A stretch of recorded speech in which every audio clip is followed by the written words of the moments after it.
Okay, next up is The Switch, and when I found out that the makers of Juno and Little Miss Sunshine were involved in this project, I was very excited. Instead, once again, I've been let down.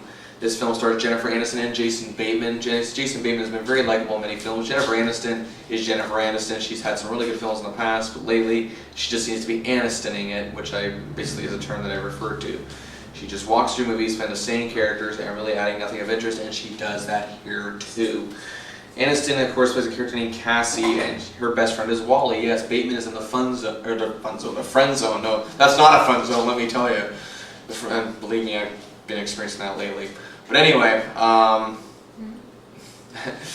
so what happens is that Bateman, his character, finds out that Cassie wants to be artificially inseminated. She's lonely, she's single, but he can't get out of the friend zone. Oh, what a tangled web they weave. So, of course, she has, get this, an insemination party. Yes, she's celebrating the fact that she's going to be impregnated by a turkey baster. The whole concept itself just sounds creepy and weird.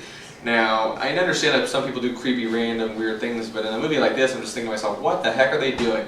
Now, again, when I saw that the makers of Juno and Little Miss Sunshine were behind this, I'm thinking to myself, this could be fun. But instead, it doesn't touch on the issues that those movies did, and it doesn't have a sense of cleverness. This has nothing. This has a sense of sitcom. But again, there are some good moments here. I will not lie. During, of course, the insemination party, Jason Bateman's character gets dead drunk, and all of a sudden spills the sample that she has personally picked out from the man she's personally picked out, and has to refill it himself.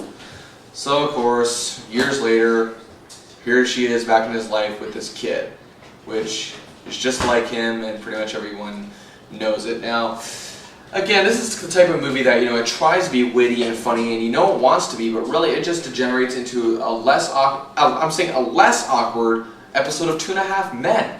This doesn't seem to know that it's trying to be a clever comedy, even though it's like the filmmakers were aspiring to make a clever comedy, but yet they didn't know they were making a sitcom here. Like, it just seems like they didn't know what they were making. It's like they thought, oh, well, we're making this. This is great. This is clever. Now it's on the screen. I hope someone will think like, what did we do here?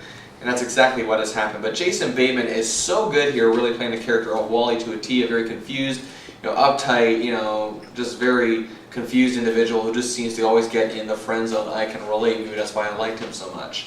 Also very funny here is Jeff Goldblum playing his friend. Jeff Goldblum is always good for a scene stealing or two. And also got to give credit to Thomas Robinson, who plays Sebastian, who is the boy. Aniston, it just seems as though she's lost here. Again, if they would have had better material and maybe put Jennifer Garner in the role, another Jennifer, she would have been better suited. Her and Bateman have had good chemistry in Juno, and it would have been nice to see her in this movie. And I think this type of character would have been better written for her. But again, Aniston just doesn't, again, I don't see why Bateman's character likes Aniston's character at all here, other than the fact that she's pretty. That's pretty much all that her character brings. There's no depth, no, insight, there's nothing to her character. Whereas Bateman, they spend the whole movie pretty much exploring the depths of his character, and that's what I liked about his involvement in this film, and he was fun to watch through the whole way through, as was Jeff Goldblum during his scenes.